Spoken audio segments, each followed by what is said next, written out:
ప్రజలను మోసం చేసేందుకు మీరు క్షమాపణ చెప్పాలి. మీరు కేటీ రామారావు గారు సార్ ఇవ్వండి సార్, మా శ్రీనివాస్ యాదవ్ గారికి ఇవ్వండి. రామారావు గారు మీరు మాట్లాడండి సార్, మా డిప్యూటీ ఫ్లోర్ లీడర్ వారు సీనియర్ నాయకుడు మాజీ మంత్రి, ఇవ్వండి సార్ వారికి రామారావు గారు మీరు సార్ 94 నుంచి వారు మినిస్టర్ సార్, వారికి అవకాశం ఇవ్వండి. కేటీ రామారావు గారు మీరు మాట్లాడండి ప్లీజ్ ప్లీజ్ ప్లీజ్. కరెక్ట్ కాదు కదా సార్. స్పీకర్ సార్ ఇస్తాను, మీ తర్వాత ఇస్తాను సార్. మాజీ మంత్రి, బలహీన వర్గాల నాయకుడు, హైదరాబాద్ లో పెద్ద నాయకుడు, మీరు ఈ రకంగా దయచేసి వారిని అవమానించకండి. దయచేసి వారికి మైక్ ఇవ్వండి సార్. మంత్రులకు ఎప్పుడు అడిగితే అప్పుడు ఇస్తున్నారు, వారికి సంబంధం కూడా లేదు. ఆయనకి ఇచ్చేసినారు. మా నాయకుడు అడుగుతున్నాడు, ఇవ్వండి సార్. మా డిప్యూటీ లీడర్ గారు అడుగుతున్నారు, ఇవ్వండి సార్.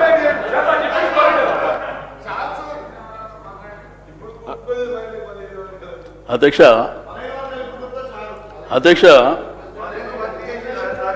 ఈ శాసనసభలో స్పీకర్ గారు అనేది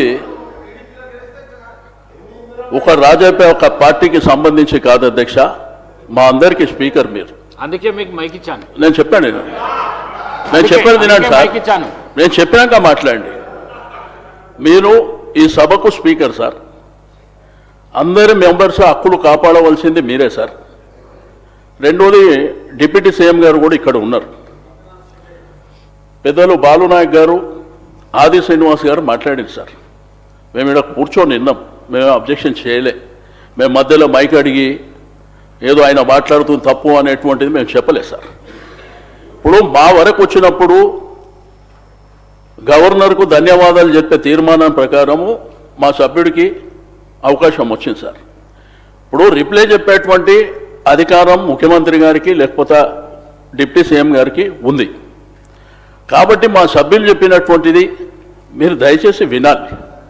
మీరు ప్రతిసారి ఇంటర్వ్యూన్ అయిందనుకో, మీరు అక్కడి వైపు నుంచి ఇంటర్వ్యూన్ కావడం, మేము ఇక్కడి నుంచి ఇంటర్వ్యూన్ కావడం, అది సభ మర్యాదలో కూడా కరెక్ట్ కాదు. మీరు గుర్తుంచుకోవాలి సార్. నేను దయచేసి స్పీకర్ గారు రిక్వెస్ట్ చేసేది, మీరు మా హక్కులను కాపాడాలి. అంతే. మీరు అడిగారు కాబట్టి మేము ఇచ్చినాం అది కాదు కదా సార్.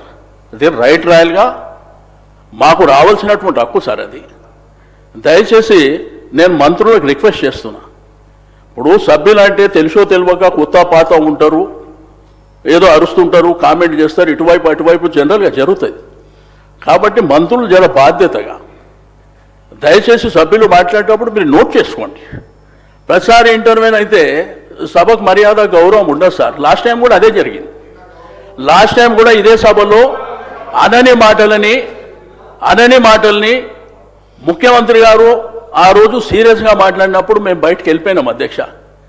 కనీసం ఇక్కడ ఉన్నటువంటి చీఫ్ విప్పుల బాధ్యత ఏంది అధ్యక్ష? ప్రతిపక్షాల దగ్గరకు వచ్చి మాట్లాడి ఇట్లా కాదు, ఇది స్పీకర్ గారు పంపించారని చెప్పాలి. అది కూడా జరగలే. కాబట్టి నేను దయచేసి మీకు రిక్వెస్ట్ చేసేది, మీరు మా హక్కులను కాపాడాలి.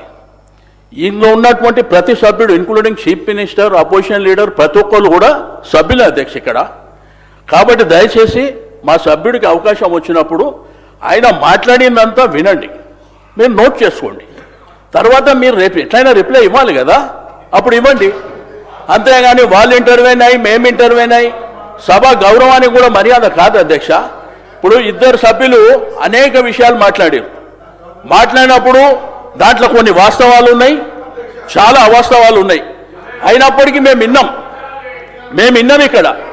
కాబట్టి దయచేసి మీకు రిక్వెస్ట్ చేస్తున్నా, సభ సజావుగా జరగాలంటే సభ్యునికి అవకాశం ఇచ్చినప్పుడు మీరు ఎవరు వాళ్ళు ఇంటర్వ్యూన్ కాకుండా నోట్ చేసుకోమని చెప్పండి, రిప్లైలో చెప్పుకోమని చెప్పండి.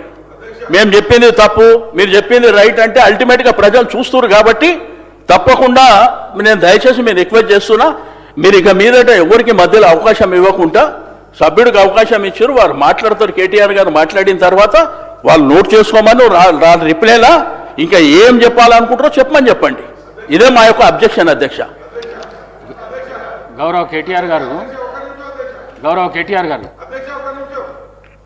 మీరు ఇంతకుముందు ఒక పాంప్లెంట్ చూపిస్తూ